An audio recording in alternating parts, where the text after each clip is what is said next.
कौन है? कौन? विद्रोही। विद्रोही? ले चलो sir sir sir please please मुझे अभी जाने दीजिए। आप बोलोगे तो मैं सारी जिंदगी जेल में रह लूंगा, लेकिन अभी मुझे जाने दीजिए सर। उठा से। वो लोग मेरी माँ को मार डालेंगे सर। कौन? गांव वाले। सर मुझे अभी जाने दीजिए। आप फांसी में करने को चाहेंगे मैं चढ़ जाऊंगा, लेकिन अभी मुझे जाने दीजिए सर प्लीज। आसपास देखो, इसका साथी भी यहीं कहीं होगा। सर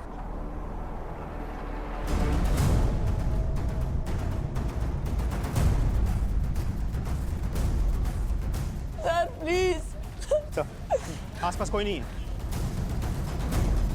कहाँ है तेरा साथी? मुझे नहीं पता, और अगर पता भी हो तो नहीं बताता। ना तो मुझे मार से डर लगता है और ना ही मरने से। अच्छा, तो फिर और किससे डर लगता है? अपनी माँ को खोने से सर। प्लीज मुझे छोड़ दीजिए, मेरी माँ की जान को खतरा है। पुलिस से मिलने के बाद ना सबको अपनी माँ ही याद आती है। सर मेरा यकीन कीजिए, मेरी माँ को वो लोग मार डालेंगे। सर जाने दीजिए प्लीज।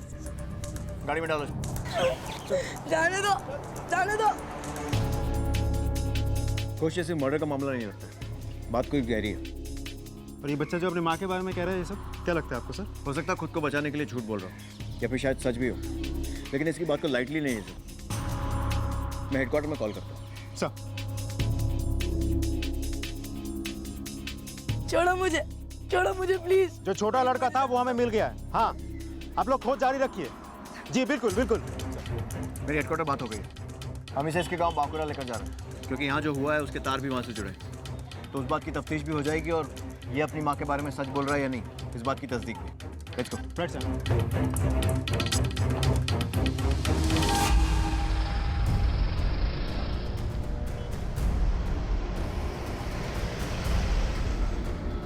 गौतम, हम तुम्हारी माँ को बचा सकते हैं, लेकिन उसके लिए तुम्हें हमारे सवालों के जवाब देने होंगे।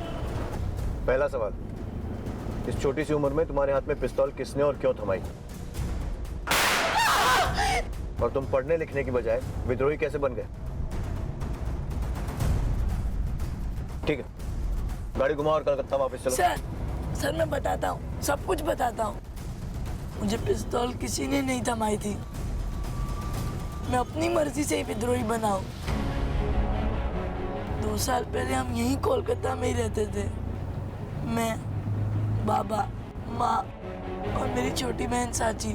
फिर बाबा को गांव में बिजनेस करने का अच्छा मौका मिला, तो हम कोलकाता छोड़ के गांव में चले गए, बाकुरा जिले में। वहीं पे मेरा स्कूल में भी एडमिशन हो गया।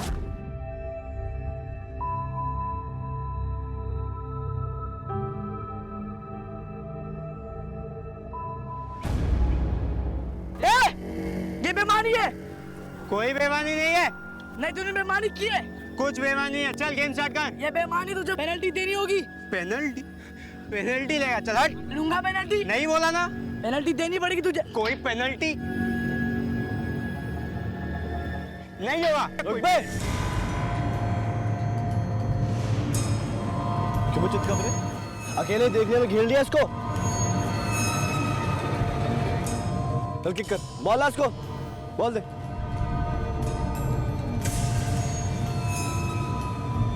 गोल।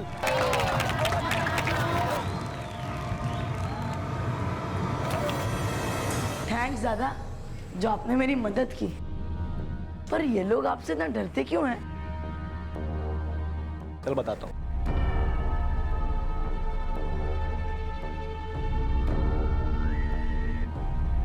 साला तुम लोगों का ना एक समस्या है। तुम सोचते हो कि शर्ट पैंट पहन ली, 4 किताबें पढ़ ली, इंग्लिश में गिट पिटा लिए तो इस समाज की बराबरी कर लोगे। लेकिन असल बात यह कि अगर तुम मर भी जाओ ना तो इस समाज की बराबरी नहीं कर पाओगे। मतलब सब एक जैसे तो हैं, इसमें अंतर क्या हुआ? अंतर है, तू उस जात से है जो धक्का भी खुद खाती है और फाउल भी उसी का होगा। तेरा बाप छोटी जात का, तो तू भी तो छोटी जात का हुआ। ये है अंतर। मैं चलता हूं।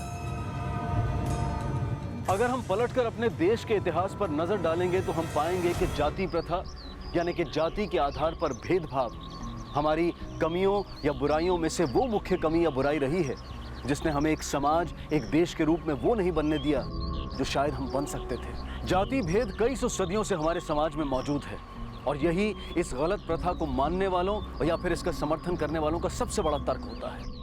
वो इसे सामाजिक परंपरा का नाम देकर इससे बंधे रहना चाहते हैं। वो ये समझना ही नहीं चाहते हैं कि हमारी परंपरा वसुदेव कुटुंबकम रही है, ना कि जाति, रंग, नस्ल या वर्ग के आधार पर इंसान को बांटना।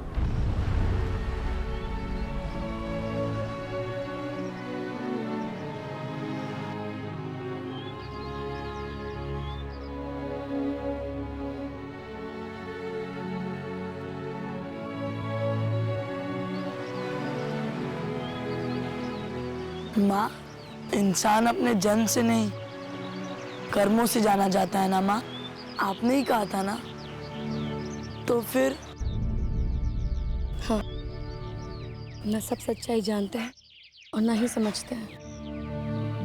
समाज को समझाने में और संभालने में वक्त तो लगता ही है। एकदम से कुछ नहीं बदलता है और ना ऐसा होने की उम्मीद करनी चाहिए। पर क्यों माँ?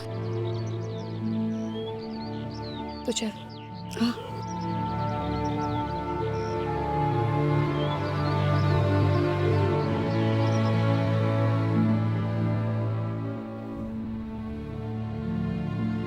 ये लो, इसे पी जाओ, लेकिन एक ही सांस में। माँ, ये तो बहुत गर्म है, मैं इसे नहीं पी सकता। क्यों? क्योंकि तुम्हें गर्म दूध पीने की आदत नहीं है। लेकिन अगर मैं फिर भी जिद करूं कि तुम इसे पी जाओ तो तुम अपना मुंह जला बैठो। लेकिन इसी दूध को अगर धीरे धीरे फूंक फूंक के पियोगे तो तुम इसे पी पाओगे। उसी तरह समाज को एक दिन में बदलने की कोशिश करोगे तो अपना हाथ और मुंह दोनों जला बैठोगे। समझे? अब सुन उस दिन क्या हुआ था। क्या हुआ था? भाई मजा आ गया। हे गौतम, भाई उस दिन तेरे को बहुत चढ़ चढ़ी थी। हाँ, कहाँ है अब तेरा भूमा? अब कौन बचाएगा? बोल बोल। अब बुला भूमा को। अब कौन बचाएगा तेरे को? कोई नहीं है।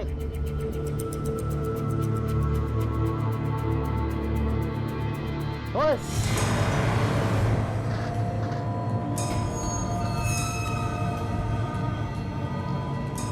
क्यों वो चित्का बरे? उस दिन बेटा कुछ नहीं बोला तो ज्यादा चर्बी चढ़ गई? नहीं दादा। फिर क्या? मुर्गा मन, जल्दी। अब बोलो कुकड़ुक्कू। कुकड़ुक्कू। और तेज। कुकड़ुक्कू। और जोर से। कुकड़ुक्कू। और साला अगर इसके आसपास दोबारा दिख गए तो तंदूर में डालकर तंदूरी बनाऊंगा सबकी में। चल। कुकड़ुक्कू बोलो। कुकड़ुक्कू। जोर से। कुकड़ुक्कू। और जोर से। कुकड़ुक्कू। बोलते रहो। ये लोग आपसे इतना डरते क्यों हैं? इस कपड़े से? और जो इससे ना डरे ना, उसके लिए ये गन। ये किसने दी?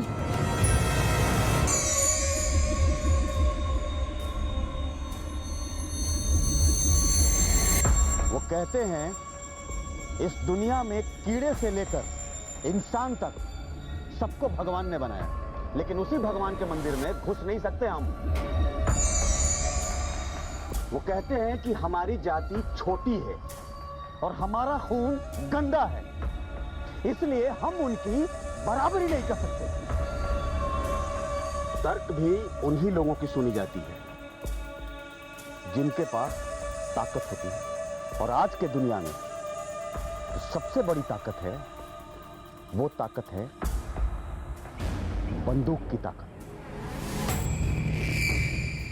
वो सदियों से हमारा खून चूसते आए हैं और खून का घूंट पीते हैं हम। तो फैसला अब खून ही करेगा। खून बहेगा उनका और बहाएंगे हम, तब तक जब तक इस धरती और इस समाज से जाति और जन्म का फर्क खत्म नहीं हो जाता। तो बोलो, हो तैयार? हाँ हम तैयार हैं। कमांडर, ये गौतम अपना ही भाई है। कोलकाता से आया है, गांव में नया है। So how do you find your life in our village? कौन सी जिंदगी पसंद है तुम्हें, गांव की या कोलकाता की? मुझे गांव तो अच्छा लगा, लेकिन गांव को ये पसंद नहीं आया।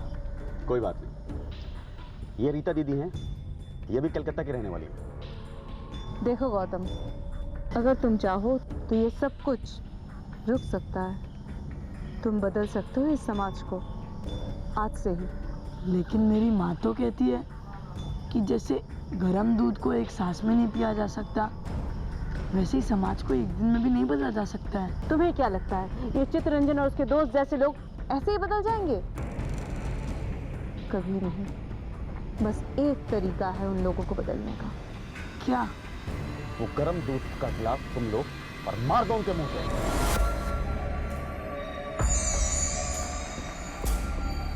क्या आप जानते हैं कि 21वीं सदी का सबसे खतरनाक हथियार कौन सा है? वो हथियार जिसके चलाए जाने से ना तो कोई धमाका होता है, ना ही कोई धुआं उठता है और ना ही खून के छींटे। यहाँ तक कि जिसके खिलाफ इसे इस्तेमाल किया जाता है उस तक को खबर नहीं होती है। और ना सिर्फ वो, बल्कि उसकी आने वाली कई नस्लें, कई पीढ़ियां तबाह व बर्बाद हो जाती हैं। और वो हथियार है विचार। इंसान का उठाया हर कदम उसके विचारों से प्रेरित होता है। अगर विचारधारा ही गलत होगी तो इंसान जो भी कदम उठाएगा वो गलत ही होगा। और बच्चों और युवाओं की विचारधारा को दूषित करना आसान भी होता है और कारगर भी। इसीलिए दुनिया भर के आतंकवादी और अलगाववादी संगठन उन्हें ही अपना निशाना बनाते हैं। उनकी विचारधारा को अपने गलत विचारों से दूषित करके उनके हाथ में बंदूक पकड़ा देते हैं और उनका इस्तेमाल करते हैं। और ऐसा ही हुआ था गौतम के साथ भी।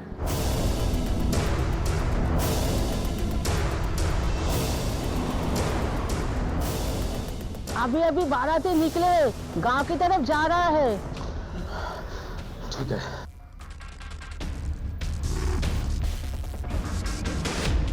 तेरा दोस्त पुलिस लेके गांव गया है, किस लिए गया है? मुझे नहीं पता।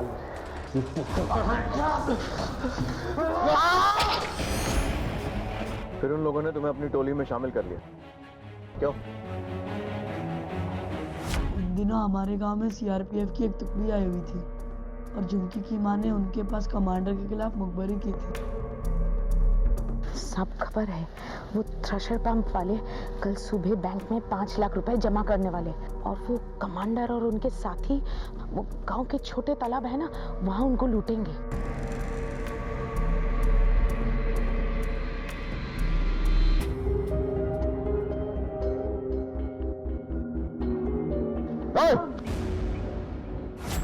गिन लिया? मुझे दे। Hands up.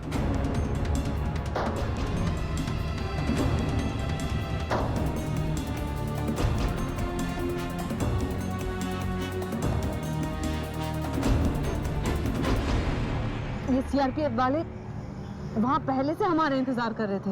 मुझे समझ में नहीं आ रहा कि उन लोगों को कुंठी बैठो बैठो बैठो बैठो बैठो।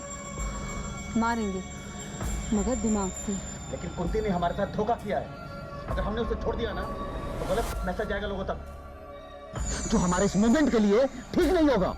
वो मरेगी तो जरूर, बस हम उसे नहीं मारेंगे। कौन मरेगा? एक बात बताओ, पहली बार पिस्तौल किस उम्र में चलाई थी? जब उसने मेरी माँ को छेड़ा था। अरे पता है, अरे मिल जाए तो मजा आ जाएगा।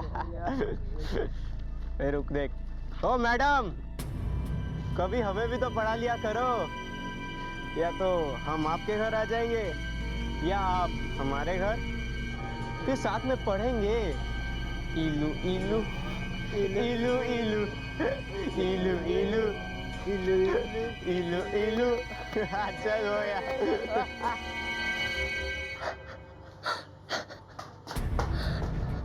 अरे साची, क्या हुआ? तू रो क्यों रही है?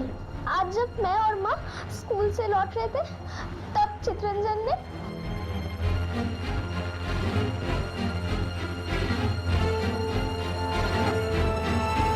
तूने मेरी माँ के साथ क्या क्या किया है? तेरी हिम्मत कैसे? छोड़ साले, छोड़। छोड़ो मेरा छोड़ो मुझे, मार साले को। छोड़ो मुझे, छोड़ो ओए, छोड़ो रुक बैठ। छोड़ो। भाग।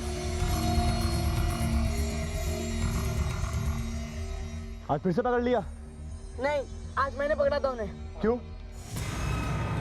अगली बार जब भी किसी को मारना हो तो पहले ये पहनना, अगर तू किसी को मारेगा भी तो सामने वाला तुझ पर हाथ नहीं उठाएगा। याद से। ये लाल गमछा प्रतीक है हमारे क्रांति का, लेकिन सिर्फ लाल गमछा और झंडा उठाने से क्रांति नहीं मिलती, उसके लिए हथियार उठाना होता है।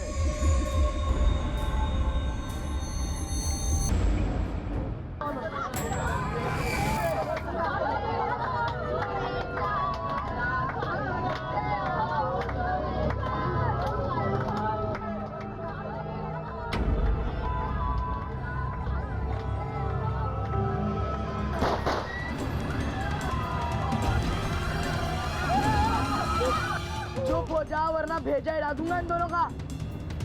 जिसके पास जो सामान है हाथ में लो, जो भी हाथ में है, फोन, मोबाइल, बटुआ, सब। चल जल्दी जल्दी जल्दी उतारो।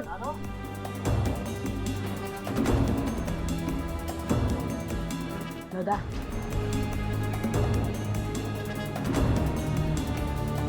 चल चल।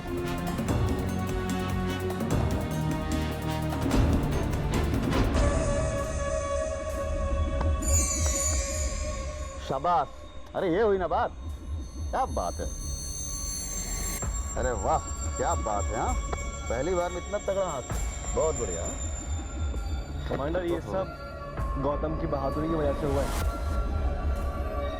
अच्छा, तुम लोग एक काम करो, पुलिस तुम लोगों को खोजेगी, तुम लोग यहाँ से सीधा घर जाओ और घर वालों को बोलना है कि 2 दिन के लिए तुम जा रहे हो क्रिकेट मैच खेलने के लिए बांकुड़ा में, और वहाँ से सीधा तुम नहीं चला। यहाँ 2 दिन आराम से छिप कर रहो तुम लोग, 2 दिन के बाद मामला ठंडा होगा, फिर चले जाए। ठीक है? चलो ठीक है, चल। बहुत आगे जाएगा ये लड़का, लगता है आगे चलकर तुम्हारी जगह यही लेगा। लेकिन इसका बाप बहुत डरपोक आदमी है, हो सकता है अपनी माँ पे गया होगा, पर इसकी माँ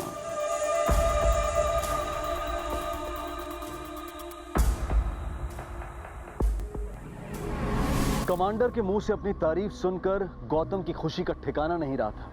उसे ऐसा लग रहा था कि मानो उसे साक्षात भगवान का आशीर्वाद मिल गया। उसका ऐसा महसूस करना लाजमी भी था, क्योंकि गौतम और उसके जैसे अन्य समाज की ज्यादतियों के शिकार नवयुवकों के लिए कमांडर किसी भगवान से कम नहीं था, जो उन्हें एक आदर्श समाज और समाज में बराबर के दर्जे की गारंटी दे रहा था, एक नया सपना दिखा रहा था। लेकिन सोचने वाली बात यह थी कि यह सपना जितना आदर्श था, क्या सपना दिखाने वाला भी उतना ही आदर्श था, या फिर सिर्फ मासूम भावनाओं को भड़काया जा रहा था। सच चाहे जो भी हो, लेकिन गौतम अब कमांडर का सिपाही बन चुका था और उसके एक इशारे पर कुछ भी करने को तैयार।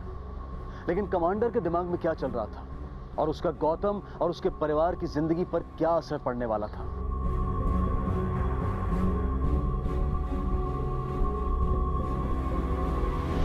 आइए कमांडर साहब, आज हमारी पहली मुलाकात है। मैं ज़्यादा आपके बारे में जानता नहीं हूँ, फिर भी मैंने खास विस्की और चिकन आपके लिए इंतज़ाम कर चुका हूँ। प्लीज़ प्लीज़ बैठ, थोड़ा इधर उधर हो जाएगा तो माफ़ कर दीजिए। अरे छोड़ना यार, जो भी है शुरुआत के लिए काफी है, अब इधर उधर होगा तो बता देंगे। सुनिए,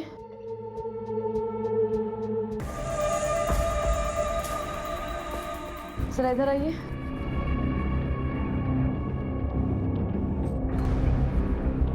अरे क्या हो गया? आपने मुझे पहले क्यों नहीं बताया?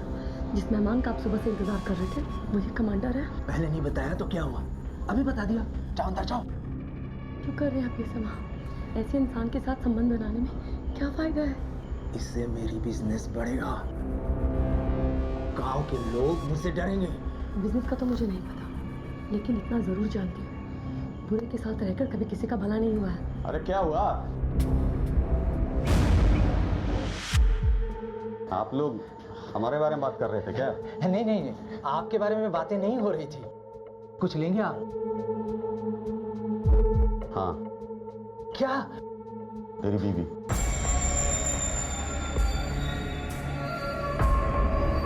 ये क्या कह रहे हैं आप? ये मेरी धर्मपत्नी है। अरे तो आगे भी तेरी धर्मपत्नी रहेगी भाई। अब इसे कोई डोली पर सजा के ले जाने की बात नहीं कर रहा हूँ, सिर्फ सेज पे सजाने की बात कर रहा हूँ। और बिरादरी से भाई हैं हम दोनों।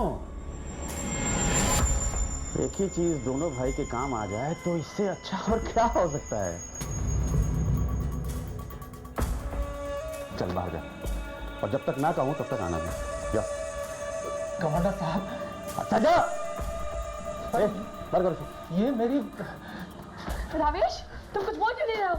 रावेश, रावेश, खबरदार तुम मुझे हाथ लगाया। तू जो सोच रहा है वो कभी नहीं हो सकता। ये बेटी है ना तेरी, मेरे आदमी इसके साथ क्या करेंगे पता नहीं है तुझे? चल चल चल।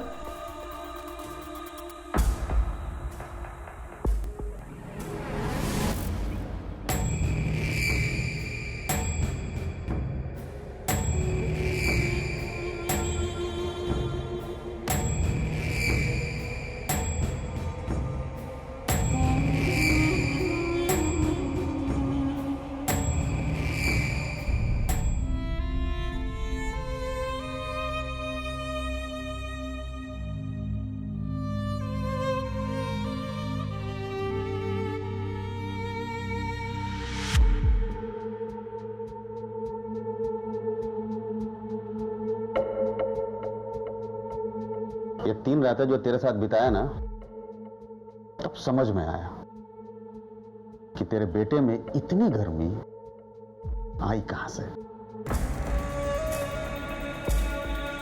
फिर आऊंगा।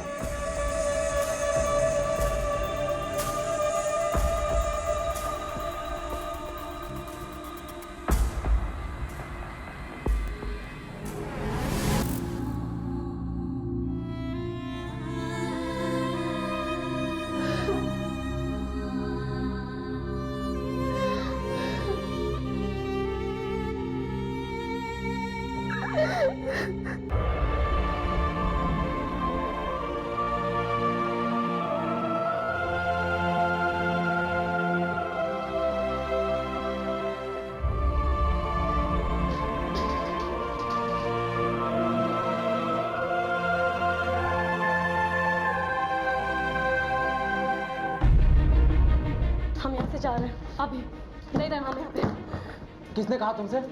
मैं कहीं नहीं जाऊंगा। मैं यहाँ अपना जमाया बिजनेस छोड़ के कहीं नहीं जा सकता। मैं तुम्हारी नहीं, अपने और अपने बच्चों की बात कर रही हूँ। और तुमने ये सोचा भी कैसे कि तुम्हारी नापुंसकता देखने के बाद मैं या कोई भी औरत तुम्हारे साथ रहना चाहेगी? क्या कहना चाहती हो?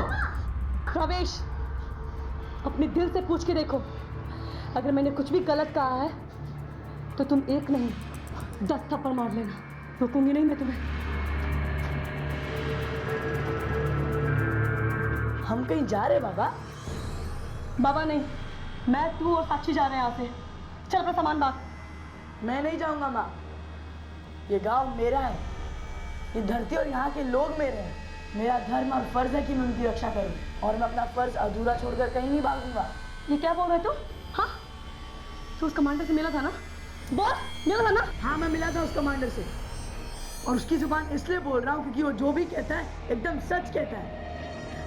मैंने सोचा था दाग सिर्फ मेरे दामन में लगी है, लेकिन तू उस कमांडर से अब कभी नहीं मिलेगा। लेकिन क्यों माँ? चल यहाँ से। माँ चल, माँ कमांडर सही कह रहा। माँ माँ माँ मेरी बात सुनो, माँ मुझे खोलो। माँ मेरी बात सुनो। माँ, जिस गांव छातना में ये सारी घटनाएं घट रही थी, वहां सिर्फ 2 किस्म के लोग रहते थे। एक वो जो कमांडर के साथी थे, और दूसरे वो जो सामाजिक क्रांति के नाम पर कमांडर और उसके साथियों के शिकार बनते आ रहे थे।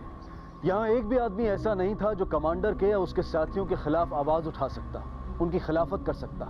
ऐसे में मिताली का उसके सामने आकर खड़े होना और उसकी ज्यादतियों की खिलाफत करना एक बहुत हिम्मत भरा फैसला था।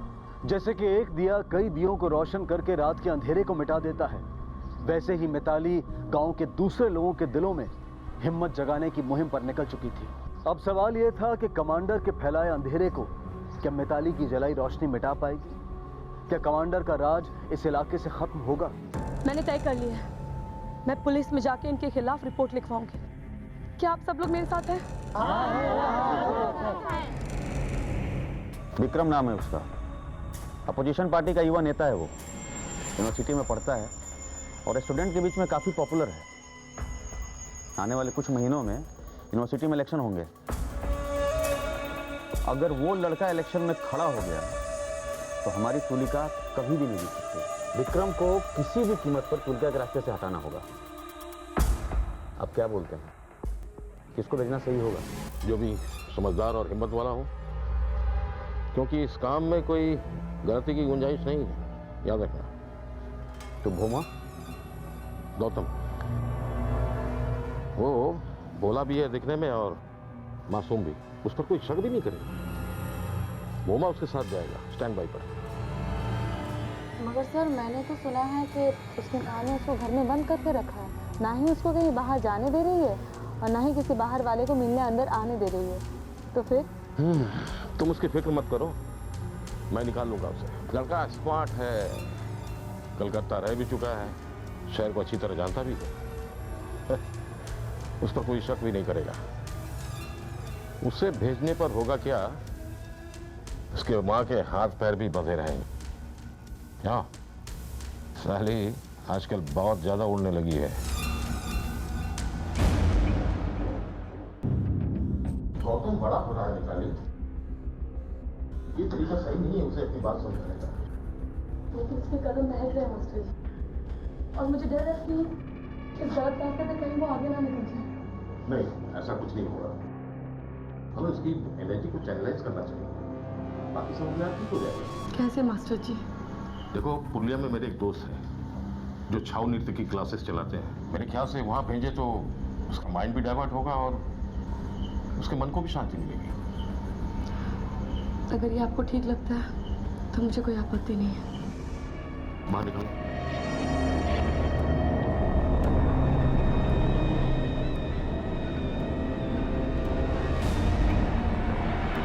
माँ,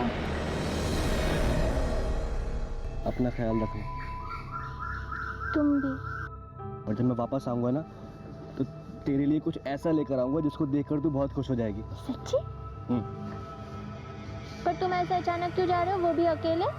अकेले कहाँ जा रहा हूँ, मेरे साथ गौतम भी तो जा रहा है। गौतम? हाँ।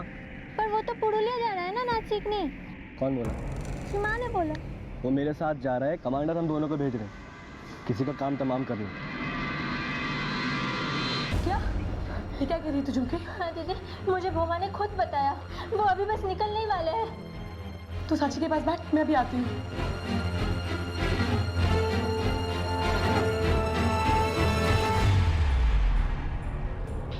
इतना बड़ा धोखा कैसे दे सकते आप मुझे? कहाँ है मेरा बेटा? मैं सच जान चुकी हूँ। चुपचाप बता मेरा बेटा कहाँ है, नहीं तो। अब जान चुकी है तो फिर पूछ क्यों रही है? वो तो गया, बहुत दूर निकल गया, अब तुम्हारे हाथ नहीं आने वाला है। तू भी उन नस्ली के साथ मिला हुआ है? हाँ, नहीं छोड़ूंगी मैं तुझे। बताओ मेरा बेटा कहाँ है? अरे ये तो बुक सेविंग हो गई है। अरे छोड़ो। छोड़ूंगी नहीं तुझे मैं। दीदी, दीदी, दीदी, दीदी, दीदी, दीदी, वो लोग सांची को लेके गए। कौन? वो कमांडर। तुझे उसका अड्डा पता है? हाँ, वो पुराने वाले खंडर में। दीदी चल।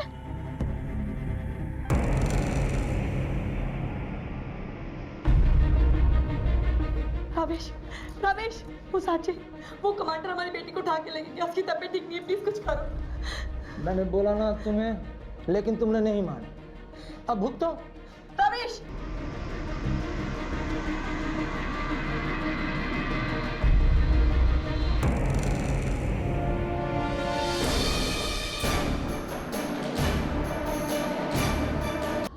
जिन लोगों के लिए उसने इस जंग की शुरुआत की थी वो खुद उसके खिलाफ हो गए थे। वो कमांडर के साथी नहीं थे, लेकिन वो अनजाने में उसी की मदद कर रहे थे। एक तरफ जहां ये गांव वाले मिताली की जान के पीछे पड़े थे, वहीं दूसरी तरफ उसे बचाने आ रहे उसके बेटे और पुलिस दल के साथ भी कुछ ऐसा घटने वाला था जिसकी उन्होंने कल्पना भी नहीं की थी। क्या गौतम अपनी मां को बचा पाएगा? और क्या इस जद्दोजहद में उसकी जान भी खतरे में आ जाएगी?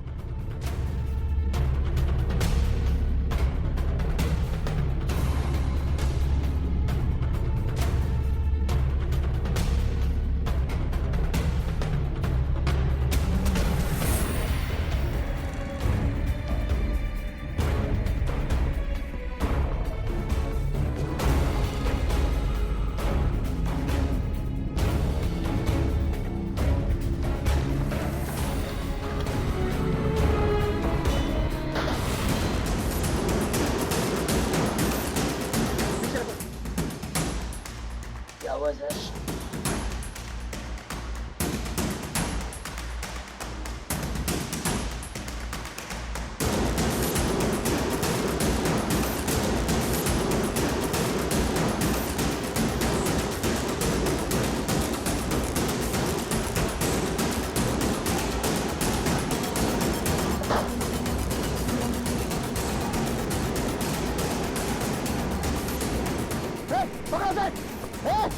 हाथ ऊपर।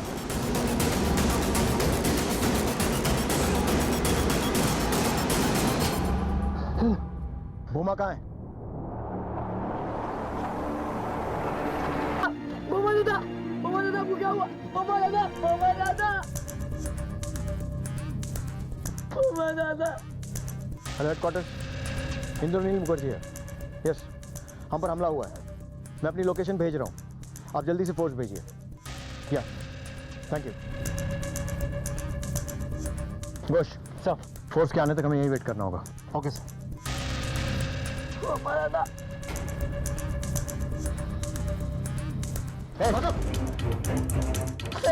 सर मुझे प्लीज जाने दीजिए, वो लोग मेरी माँ को मार डालेंगे। सर मुझे जाने दीजिए सर, प्लीज। तुम लोग क्या कर रहे थे वहां? कब? हमारा अटैक फेल हो गया है। गौतम को पुलिस ने पकड़ लिया और पुलिस लेकर यहाँ पे आ गई। कभी भी आ सकते हो। अब हमें क्या करना चाहिए सर? वो बात मैं सोचूंगा। मैंने इस औरत को मार डालना बहुत जरूरी हो गया हमारे लिए, वरना अगर ये पुलिस को जिंदा मिल गई, सारे के सारे मारे जाएंगे, कुछ नहीं बचेगा। मार डालो इसे। अरे लेकिन गांव वाले सारे काम पे गए हुए हैं, वो शाम को लौट के आए। अरे चुप! अरे उनके फैसले के बिना कैसे हो सकता है? उनके फैसले और जाहिर के बाद फैसला करेंगे। वो फैसला करने के लिए नहीं, फैसला हमारा सुनने के लिए है, और हमने फैसला कर लिया है। चला दो इसे।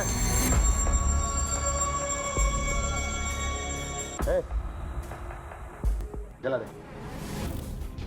उठा रहा। ये क्या कर रहे? छोड़ो मुझे, जाने दो मुझे, छोड़ो मुझे। मैं डायन नहीं हूँ, छोड़ो मुझे।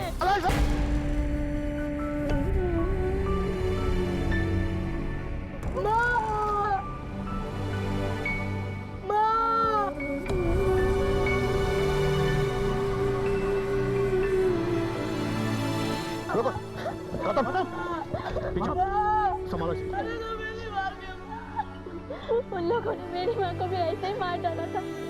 डायन बता था, और तेरी माँ को भी।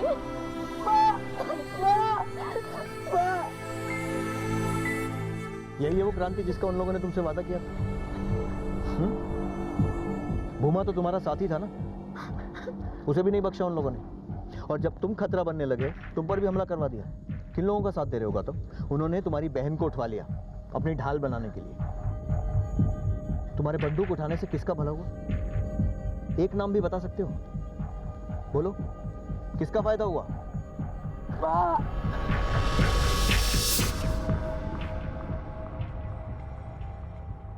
सर, मैं आपको सब कुछ बताऊंगा। मैं जानता हूँ वो लोग कहाँ गए होंगे। घोष सर, हमें उन लोगों पर अभी अटैक करना होगा, नहीं तो लोग स्टेट बॉर्डर क्रॉस कर जाएंगे। Let's go. संभालो सर। माँ, माँ, माँ, माँ, माँ, माँ।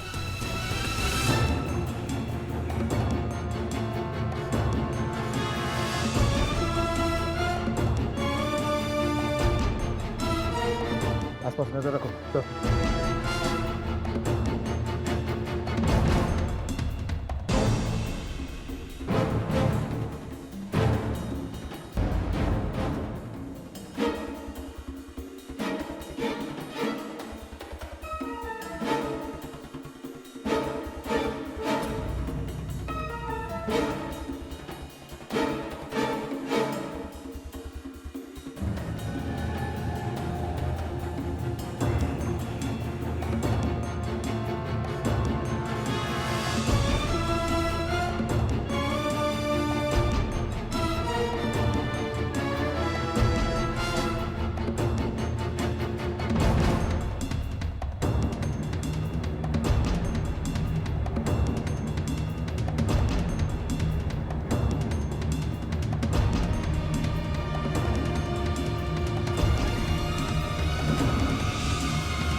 आजू बाजू कोई नहीं हिलेगा। पीछे पीछे नहीं, कोई भी हिला तो खोपड़ी उड़ा दूंगा, ध्यान रखना।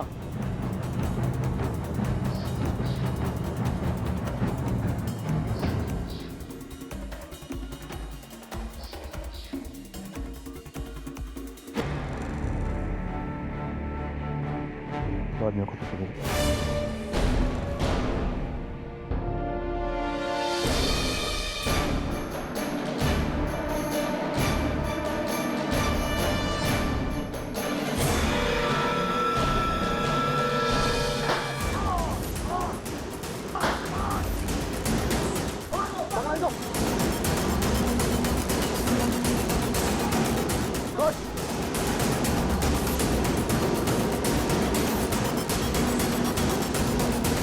मिल जाएगी, तुम चिंता मत कर। रुक जाने तो कोई मार दूंगा।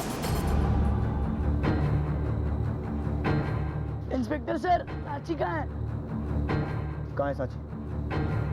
सीधी तरह बोल, नहीं तो खोपड़ी उड़ा दूंगा।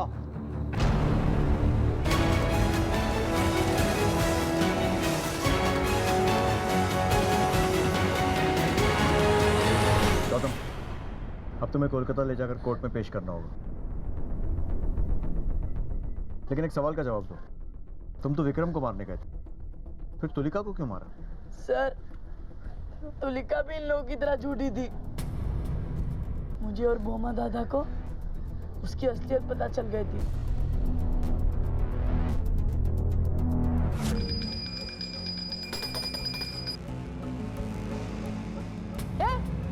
क्या कर रहे हो तुम? दूर हटो, हाथ मत लगाना। पूजा की आरती को सिर्फ ब्राह्मण छू सकते हैं और कोई नहीं। जाओ।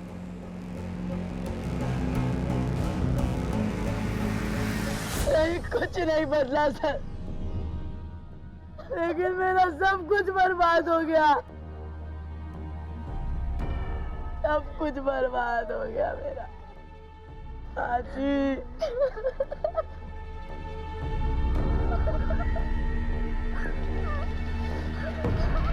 अपनी माँ की एक बात याद रखना था, समाज को एक दिन में बदलने की जिद गर्म दूध एक सांस में पीने जैसी होती है। कुछ ना कुछ जरूर जलता है। चलो चलो।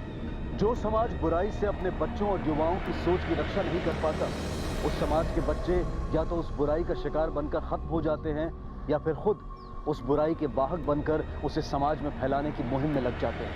ठीक ऐसा ही हुआ था गौतम के साथ। जिस समाज पर उसे संभालने की, उसकी सुरक्षा और उसके विकास की जिम्मेदारी थी, जब उसी समाज ने उसे दुत्कारा तो वो कमांडर और रीता दी जैसे असामाजिक तत्वों के हाथों की कठपुतली बन गया और अपने समाज के खिलाफ हथियार उठाकर खड़ा हो गया। लेकिन हमारे पास अब भी थोड़ा वक्त है। अगर हम चाहते हैं कि हमारे बच्चे, हमारे युवा अपने ही समाज के लिए खतरा ना बन जाएं, तो हमें अपने अंदर कुछ बदलाव लाने होंगे। उन कुरीतियों को दूर करना होगा जो इंसान को इंसान से फर्क करना सिखाती हैं। अपने आप में और हमारे समाज में ये सकारात्मक बदलाव हम जल्द से जल्द ला पाएं। इसी उम्मीद के साथ मैं अनूप सोनी अब आपसे विदा लेता हूं। फिर मुलाकात होगी अगले एपिसोड में एक और चौंका देने वाले केस के साथ। तब तक अपना और अपने परिवार का ख्याल रखें और देखते रहें क्राइम पेट्रोल डायल 100। सबक एक को, सीख हम सबको।